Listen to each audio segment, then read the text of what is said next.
Hi ಎಲ್ರಿಗೂ ನಮಸ್ಕಾರ, welcome back to my channel. ನಾನಿವತ್ತು ನಿಮಗೆ ಸಿಂಪಲ್ ಆಗಿ ಗೋರಿಕಾಯಿ ಪಲ್ಯ ಹೇಗೆ ಮಾಡೋದು ಅಂತ ತೋರಿಸ್ತಾ ಇದ್ದೀನಿ. ಅದಕ್ಕೆ ಬೇಕಾಗಿರೋ ಇಂಗ್ರೀಡಿಯೆಂಟ್ಸು, ನಾನು 1/4 kg ಗೋರಿಕಾಯಿ ತೊಗೊಂಡಿದ್ದೀನಿ, 1 ಈರುಳ್ಳಿ, ಸ್ವಲ್ಪ ಕೊಬ್ಬರಿ, ಕೊತ್ತಂಬರಿ, ಮೆಣಸಿನ್ಕಾಯಿ, ಬೆಳ್ಳುಳ್ಳಿ ಹಾಗೆ ಟೊಮ್ಯಾಟೊ, ಇದಿಷ್ಟು ಬೇಕಾಗತ್ತೆ. ಇವಾಗ ಹೇಗೆ ಮಾಡೋದು ಅಂತ ನೋಡೋಣ. ಈಗ ಒಂದು ಮಿಕ್ಸಿ ಜಾರ್ಗೆ ಮಸಾಲೆ ಮಾಡ್ಕೋಬೇಕಾಗತ್ತೆ. ಒಂದು ಸ್ವಲ್ಪ ಮಸಾಲೆ ಮಾಡಿದ್ರೆ ಸಾಕು, ತುಂಬ ಏನು ಬೇಡ. ಇದಕ್ಕೆ ಸ್ವಲ್ಪ ಕೊತ್ತಂಬರಿ ಹಾಕ್ಕೊಂಡಿದ್ದೀನಿ, 2 ಎಸಳು ಬೆಳ್ಳುಳ್ಳಿ ಹಾಕ್ಕೊಂಡಿದ್ದೀನಿ ಸುಲಿದಿರೋದು. ಹಾಗೆ ಖಾರಕ್ಕೆ ಎಷ್ಟು ಬೇಕೋ ಅಷ್ಟು ಮೆಣಸಿನ್ಕಾಯಿ ಒಂದು 4ರಿಂದ 5 ಹಾಕ್ಕೊಂಡಿದ್ದೀನಿ. ಒಂದು ಸ್ವಲ್ಪ ಕೊಬ್ಬರಿ ಹಾಕ್ಕೊಂಡ್ರೆ ಸಾಕು. ಇದು ತುಂಬ ಮಸಾಲೆ ಬೇಡ, ಇದಕ್ಕೆ ಸ್ವಲ್ಪ ಹಾಕ್ಕೊಂಡ್ರೆ ಸಾಕು ಕೊಬ್ಬರಿ. ಇದನ್ನು ನಾವು ಕೋರ್ಸಾಗಿ ಗ್ರೈಂಡ್ ಮಾಡ್ಕೋಬೇಕು, ತರಿಯಾಗಿ ಗ್ರೈಂಡ್ ಮಾಡ್ಕೊಂಡು ಎತ್ತಿಡ್ಕೋಬೇಕು. ನೀರು ಹಾಕಬಾರ್ದು ಇದಕ್ಕೆ, ಹಾಗೇ ಗ್ರೈಂಡ್ ಮಾಡ್ಕೋಬೇಕು. ಇವಾಗ ಒಂದು ಕುಕ್ಕರ್ಗೆ ನಾನು ಗೋರಿಕಾಯಿ ತೊಗೊಂಡಿದ್ದೀನಿ, ಚೌಳಿಕಾಯಿ, ಅದನ್ನು 1 ವಿಷಲ್ ತೊಗೋಬೇಕು. ನೀರು ಹಾಕ್ಕೊತಾ ಇದ್ದೀನಿ, ಒಂದು ಸ್ವಲ್ಪ ನೀರು ಹಾಕ್ಕೊಂಡ್ರೆ ಸಾಕು. ಹಾಗೆ ಒಂದು ಸ್ವಲ್ಪ ಉಪ್ಪು ಹಾಕ್ಕೊತಾ ಇದ್ದೀನಿ. ಹಾಗೆ ಅರಿಶಿನ ಒಂದು ಸ್ವಲ್ಪ, ಒಂದು 1/4 ಟೀ ಸ್ಪೂನ್ ಆಗೋಷ್ಟು ಅರಿಶಿನ ಹಾಕ್ಕೊಂಡು 1 ವಿಷಲ್ ತೊಗೋಬೇಕು. ಹೈ ಫ್ಲೇಮಲ್ಲಿಟ್ಟು 1 ವಿಷಲ್ ತೊಗೊಳ್ಳಿ, ಇಲ್ಲಾಂದರೆ ತುಂಬ ಬೆಂದೋಗಿಬಿಡತ್ತೆ. ಇದನ್ನು ಹುರಿದು ಕೂಡ ಮಾಡ್ತಾರೆ.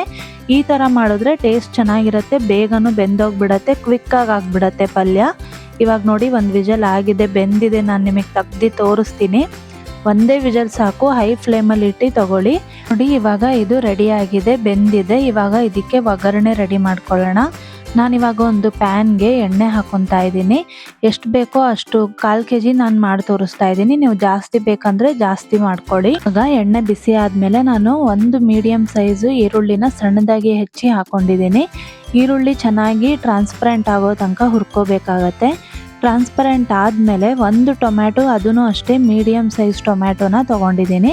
ಅದೂ ಅಷ್ಟೇ ಈರುಳ್ಳಿ ಚೆನ್ನಾಗಿ ಕೆಂಪಾದಮೇಲೆ ಸೇರಿಸ್ತಾ ಇದ್ದೀನಿ. ಟೊಮ್ಯಾಟೊನು ಚೆನ್ನಾಗಿ ಫ್ರೈ ಮಾಡ್ಕೋಬೇಕು, ಮೆತ್ತಗಾಗೋವರೆಗೂ ಫ್ರೈ ಮಾಡ್ಕೋಬೇಕು. ನಾವು ಇವಾಗ ಮಸಾಲೆನ ರೆಡಿ ಮಾಡಿ ಇಟ್ಕೊಂಡಿರ್ತೀವಲ್ವ, ಅದನ್ನು ಇದಕ್ಕೆ ಸೇರಿಸ್ಕೋಬೇಕಾಗತ್ತೆ. ಟೊಮ್ಯಾಟೊ ಎಲ್ಲ ಮೆತ್ತಗಾದ್ಮೇಲೆ ಸೇರಿಸ್ಕೊಡಿ. ಈಗ ನೋಡಿ ಮೆತ್ತಗಾಗಿದೆ, ಇವಾಗ ನಾನು ಸೇರಿಸ್ತಾ ಇದ್ದೀನಿ. ಇದನ್ನು ಅಷ್ಟೇ ಫ್ರೈ ಮಾಡಬೇಕು. 1-2 ನಿಮಿಷ ಎಣ್ಣೆಯಲ್ಲಿ ಚೆನ್ನಾಗಿ ಮಸಾಲೆ ಫ್ರೈ ಮಾಡಬೇಕು. ಅದು ಹಸಿ ವಾಸನೆ ಹೋಗೋವರೆಗೂ ಫ್ರೈ ಮಾಡ್ಕೋಬೇಕಾಗತ್ತೆ.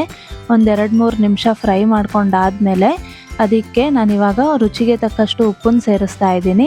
ಹಾಗೆ ಒಂದು 1/4 ಟೀ ಸ್ಪೂನ್ ಆಗೋಷ್ಟು ಅರಿಶಿನ, ನಾನು ಆಗ್ಲೇನೂ ಅರಿಶಿನ ಸೇರಿಸಿದ್ದೀನಿ, ಅದಕ್ಕೋಸ್ಕರ ಒಂದು ಸ್ವಲ್ಪ ಹಾಕ್ಕೊತಾ ಇದ್ದೀನಿ. ಹಾಗೆ ಅದ್ರ ಜೊತೆಗೆ ನಾನು ಧನಿಯಾ ಪುಡಿ ಸೇರಿಸ್ತಾ ಇದ್ದೀನಿ. ಧನಿಯಾ ಪುಡಿನೂ ಅಷ್ಟೇ 1 ಟೀ ಸ್ಪೂನ್ ಹಾಕ್ಕೊಂಡ್ರೆ ಸಾಕು. ಇದೆಲ್ಲ ಚೆನ್ನಾಗಿ ಮಸಾಲೆ ಎಣ್ಣೆಯಲ್ಲಿ ಫ್ರೈ ಮಾಡ್ಕೋಬೇಕು. 1-2-3 ನಿಮಿಷ ಫ್ರೈ ಆದಮೇಲೆ ನಾವು ಗೋರಿಕಾಯಿ ಅಂದರೆ ಚೌಳಿಕಾಯಿ ಇದೆ ಅಲ್ವಾ, ಅದನ್ನು ಬೇಯಿಸಿಟ್ಟಿರೋದನ್ನು ಇದಕ್ಕೆ ಟ್ರಾನ್ಸ್ಫರ್ ಮಾಡ್ಕೋಬೇಕು. ಇದೆಲ್ಲ ಚೆನ್ನಾಗಿ ಫ್ರೈ ಆಗಬೇಕು. ಫ್ರೈ ಆದಮೇಲೆ ಹಾಕ್ಕೋಬೇಕು. ಅದರಲ್ಲೂ ಸ್ವಲ್ಪ ನೀರು ಇರುತ್ತೆ ಜವಳಿಕಾಯಲ್ಲಿ, ಅದ್ರ ಸಮೇತನೇ ಹಾಕ್ಕೊಳ್ಳಿ, ಏನು ತೊಂದರೆ ಇಲ್ಲ, ಚೆನ್ನಾಗಿ ಬರುತ್ತೆ ಪಲ್ಯ. ಇದನ್ನೆಲ್ಲ ಹಾಕ್ಕೊಂಡು 1-2 ನಿಮಿಷ ನೀವು ಅದನ್ನೆಲ್ಲ ಮಿಕ್ಸ್ ಮಾಡ್ಕೊಂಡು 2 ನಿಮಿಷ ಸಿಮ್ಮಲ್ಲೇ ಇಟ್ಟು ಬೇಯಿಸ್ಕೊಂಡ್ರೆ ಸಾಕು. ಗೋರಿಕಾಯಿ ಪಲ್ಯ ರೆಡಿ ಆಗಿಬಿಡತ್ತೆ. ನೋಡಿ ಇದನ್ನೆಲ್ಲ ಚೆನ್ನಾಗಿ ಮಸಾಲೆ ಅದಕ್ಕೆ ಅಂಟ್ಕೊಳ್ಳೋ ಥರ ಮಿಕ್ಸ್ ಮಾಡ್ಕೋಬೇಕು. ಮಿಕ್ಸ್ ಮಾಡ್ಕೊಂಡು 2 ನಿಮಿಷ ಮುಚ್ಚಳ ಮುಚ್ಚಿ ಬೇಯಿಸ್ಕೊಳ್ಳಿ, ಆವಾಗ ಇನ್ನೂ ಪರ್ಫೆಕ್ಟಾಗಿ ಬರುತ್ತೆ.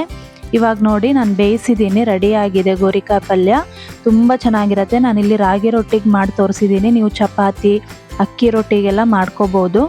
ಈ ರೆಸಿಪಿ ನಿಮಗೆ ಇಷ್ಟ ಆದರೆ ಕಮೆಂಟ್ ಮಾಡಿ. ಹಾಗೆ ನಮ್ಮ ಚಾನಲ್ ಸಬ್ಸ್ಕ್ರೈಬ್ ಮಾಡಿಲ್ಲ ಅಂದರೆ ಸಬ್ಸ್ಕ್ರೈಬ್ ಮಾಡಿಕೊಡಿ. ಇನ್ನು ಈಸಿ ಆ್ಯಂಡ್ ಟೇಸ್ಟಿ ರೆಸಿಪಿಗೋಸ್ಕರ ನಮ್ಮ ಪೇಜ್ನ ಫಾಲೋ ಮಾಡಿ. ಮತ್ತು ನಾನು ನಿಮಗೆ ಮುಂದಿನ ವೀಡಿಯೋಗಳೊಂದಿಗೆ ಸಿಗ್ತೀನಿ. ಅಲ್ಲಿವರೆಗೂ ಎಲ್ರಿಗೂ ಧನ್ಯವಾದಗಳು.